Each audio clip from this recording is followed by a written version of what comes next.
Hi, in this video, I'm going to show you how to import certain comma-separated value files into R and in terms of data frames and do some further descriptive statistics on these files. All right, so I posted some CSV and Excel files for you. So the first one is called Titanic. Um, it looks like this when you try to open it up, and it has four different columns: the class, segments in the ship, age of the person, it is adult or young or whatever other categories are there, and then the sex of the passenger, and whether it is survived or not during the crash. Let's try to import all these data into R in terms of data frame. All right. The first way of doing it is directly calling the name of your data frame. This can be Titanic, this can be X, this can be Y, this can be anything, but I call it Titanic data, Titanic underscore data. And I use the less than and hyphen. The read.csv is a function in R. Well, if you are looking for help, for example, on this one, to see how it works, you can type help and run this line, and it's going to tell you that these are certain segments that you can enter. As an example, if you go to the end, it shows you how to call it from different point of perspectives. But all you need to do, if you are using this code, all you need to do is to type read.csv and come over here, file, enters. In quotation, enter the directory. In this case, in my case, I entered the directory of this Titanic here, right? If you don't know how to get the directory, you can double click on it and get info on Mac and select this where option and then paste it here in quotation, right?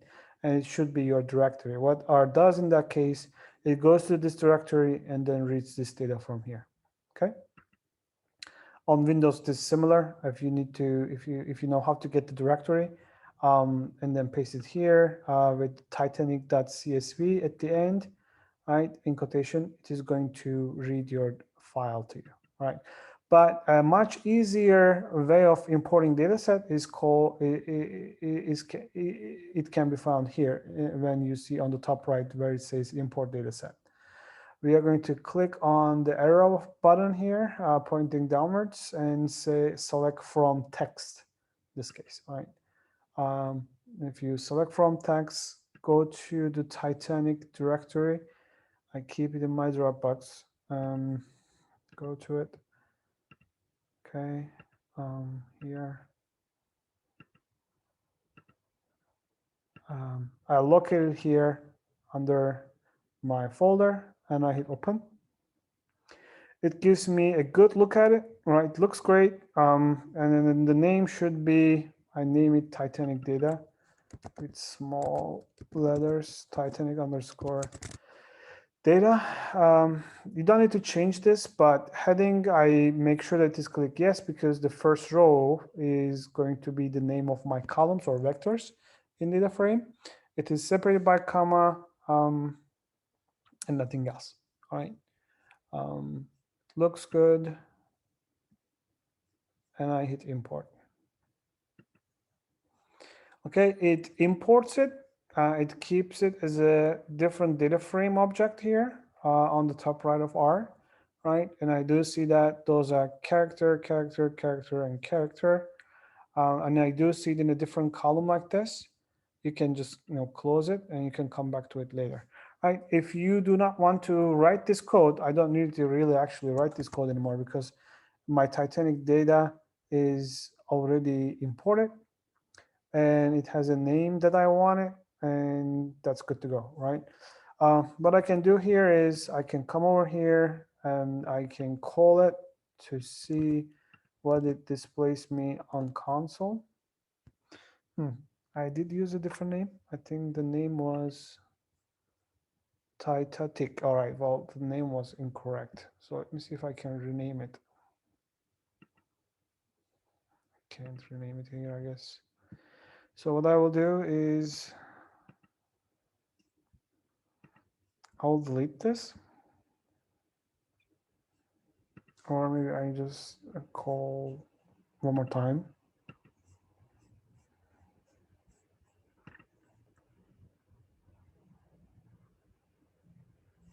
Or there's a shortcut. What I would do is I will just say I would like to create a different data frame. That's what one thing that you can do. Titanic data with the correct name to it, right? So what I did here, it is Titanic data. I don't want to use this incorrect name. As you can see, our auto completes it. I want this data frame name, okay?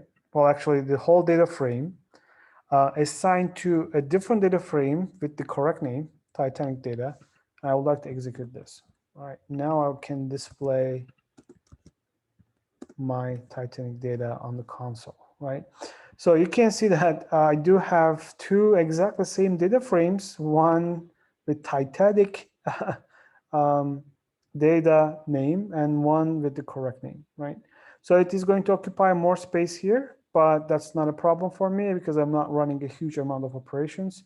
So I can go with my calculations with the correct name, Titanic data. And you can see those in console if you want to. And if you like to see it in a different window on a new tab, you just need to type view and the name of the data in parentheses. Those are brought up here on the new tab. Okay. All right, so let's dig down further on how to further slice the data or maybe access a specific column in the data. One thing that you can do in R is to use the name of the data frame like Titanic data. Right afterwards, hit $, and the $sign is going to bring you a list of columns that you can select. Right? $, right after the name of the data frame is going to help you get the right column that you want. In this case, I would like to display the class column here. As you can see, it is only showing me the class column here, right? You could keep it, assign it to a different vector, let's say ABC vector. You would like to assign it to the class column. You could do that. You can see that ABC vector is created here. It's a character. If you would like to print it out, you see that it is again the class column of the data frame that I just created. But I don't need that, and it is just a waste of space for me for now because I'm not going to use it. All right, a quick look into your data frame to see what specific properties that you have in that data frame is can be done by using str function. Str is short for structure.